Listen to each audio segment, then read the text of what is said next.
પ્રચાર દરમિયાન યોજાયેલા ચાય પે ચર્ચા કાર્યક્રમમાં કેન્દ્રીય મંત્રી સી.આર. પાટીલે વિપક્ષ પર આકરા પ્રહારો કરતા રાજકીય માહોલ ગરમાયો છે.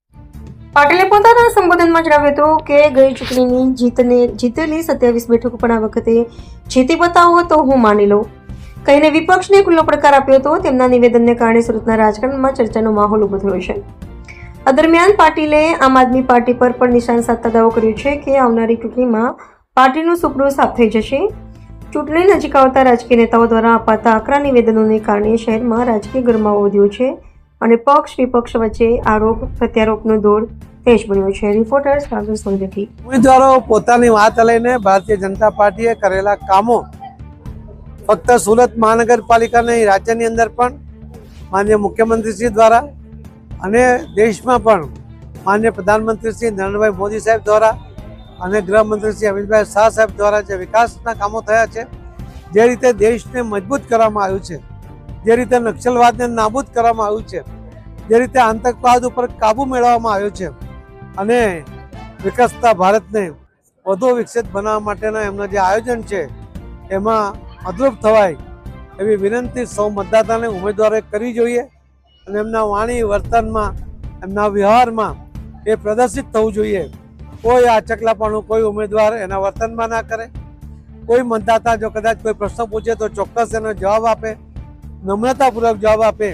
કોઈ કામની એ માંગણી કરે તો એને ચોક્કસ વિશ્વાસ આપે કે ભારતીય જનતા પાર્ટી તમારી માંગણીઓને પણ પૂરી કરવા માટે સક્ષમ છે અને જરૂર એના માટે પ્રામાણિક પ્રયત્ન કરશે તો વિશ્વાસ અપાવે એવી ઉમેદવારોને મારી વિનંતી છે. મહિલા બિલ જે આરક્ષણ બિલ છે એને રદ કરવામાં આવ્યો છે.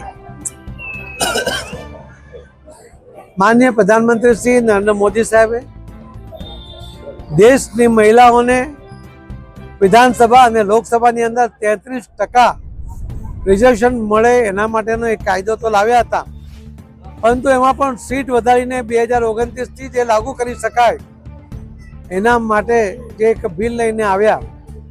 આ બિલમાં કોંગ્રેસ, સપા, ટીએમસી અને અલગ અલગ પાર્ટીઓએ સપોર્ટ નથી કર્યો અને 66માં તો ઓછા પડવાને કારણે આ બિલ પાસ થઈ શક્યું નહોતું અને બિલ પડી ગયા પછી મહિલાઓનો અધિકાર છીનવાઈ ગયા પછી જે રીતે કોંગ્રેસના, ટીએમસીના, સપાના જે કાર્યકર્તાઓ જે રીતે પાર્ટીઓ થપથપતા હતા, જે રીતે ઉત્સાહમાં આવી ગયા હતા, ત્યારે મને લાગે છે કે દ્રશ્ય આ દેશની બહેનોએ જોયું છે કે માનનીય પ્રધાનમંત્રી મોદી સાહેબે એક પત્ર દ્વારા પણ વિનંતી કરી. લોકસભાની અંદર પણ એમણે ખાતરી આપી હતી કે આ બિલ તમે પાસ કરો, એમાં સહકાર આપો, એનો જસ હું તમને જાહેરમાં આપીશ, હું લખીને આપીશ કે આ તમે જસના અધિકારી છો, પણ આ બિલ પાસ થવા દો. એના અનેક એમણે પ્રયત્ન કર્યા. શ્રી ગૃહમંત્રી શ્રી અમિતભાઈ શાહ સાહેબે પણ એમની દરેક વાતનો સંતોષકારક જવાબ આપ્યો. એમના કોઈ અધિકાર ઓછા થતા નથી, કોઈ પણ રાજ્યની કોઈ પણ સીટો ઓછી થતી નથી. આ દરેક વાત એમણે મુદ્દાસર એનો જવાબ આપ્યો અને એમણે કન્વિન્સ કરવાનો પ્રયત્ન કર્યો, પરંતુ એ તો કન્વિન્સ હતા કે આ બિલ પાસ થવા દેવું નથી, મહિલાઓને અધિકાર આપવો નથી અને એટલા માટે એમણે બિલના વિરોધમાં મતદાન કર્યું અને આ દેશની મહિલાઓને જે અન્યાય કર્યો અને અન્યાય કર્યા પછી એની પર જે ખુશી વ્યક્ત કરી એના કારણે દેશની મહિલાઓ આકુળ વ્યાકુળ છે કે આવા જો સમય એનો જવાબ એમને આપીશું. બહેનો આ વાત ક્યારેય ભૂલશે નહીં કે એમને ન્યાય અપાવવામાં, એમને અધિકાર અપાવવામાં જો કોઈ અડચણરૂપ થયું હતું તો એ કોંગ્રેસ હતી, એસપી હતી, ટીએમસી હતી, આમ આદમી પાર્ટી હતી.